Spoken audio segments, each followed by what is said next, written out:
Assalamualaikum warahmatullahi wabarakatuh. Halo teman-teman semua, apa kabarnya?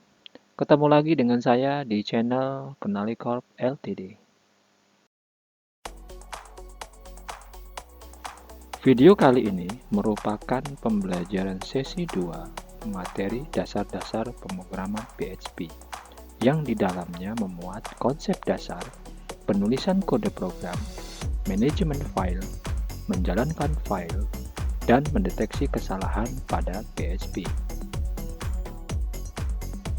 PHP Hypertext Processor atau PHP merupakan bahasa scripting yang ditulis, ditempatkan, diterjemahkan, dan dieksekusi pada sebuah komputer server atau seringkali dikenal dengan nama server-side script. PHP Engine akan bekerja bersama-sama dengan web server, DBMS, dan perangkat lunak lainnya dalam memanfaatkan sumber daya pada komputer server. Agar lebih mudah memahami konsep server-side script pada PHP, kami sajikan gambar ilustrasi mekanisme kerja PHP. Dimulai dari komputer klien yang melakukan request ke server melalui jaringan WAN atau LAN atau lokal.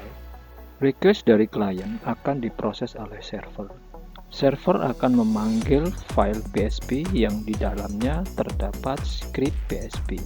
Lalu script PHP akan diterjemahkan oleh PHP Engine. Kemudian PHP Engine akan menerjemahkan perintah script PHP ke dalam format HTML script. Kemudian format HTML script itu akan dikirim sebagai respon dari server ke klien.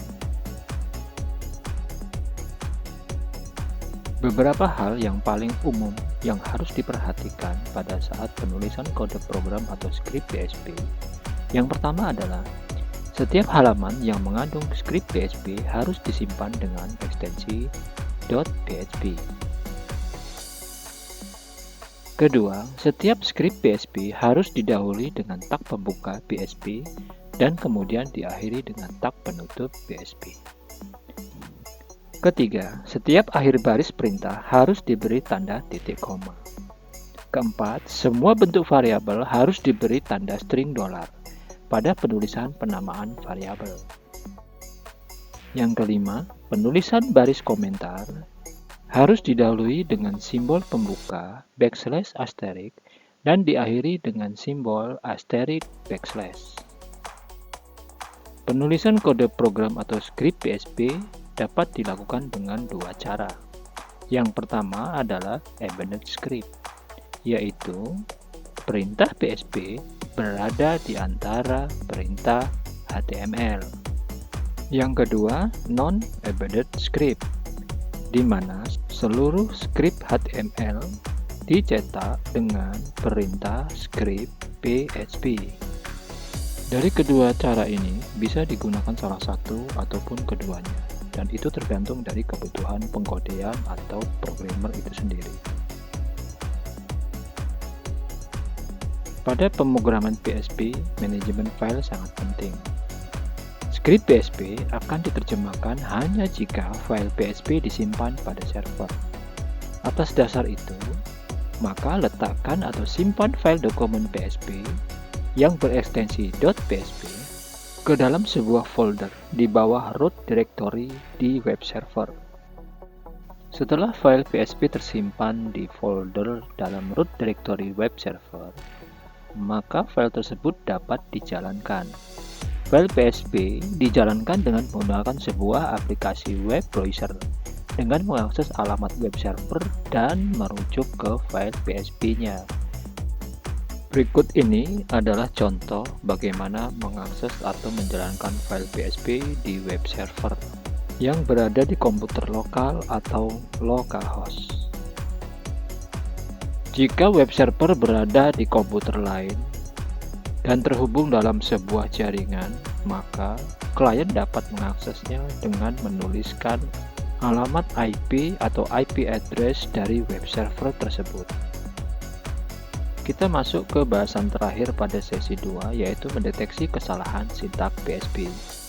Sebagai pemula, mungkin kita akan menemui beberapa kesalahan pada saat melakukan pengkodean. Berikut nih beberapa kesalahan atau jenis kesalahan yang wajib diketahui dan diperbaiki pada saat pengkodean script PHP. Yang pertama, internal server error.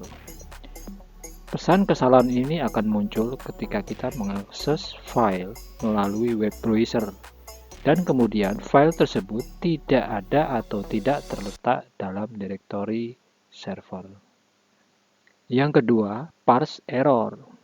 Pesan kesalahan ini muncul diakibatkan karena ada kesalahan sintak perintah atau script PHP yang kita tulis.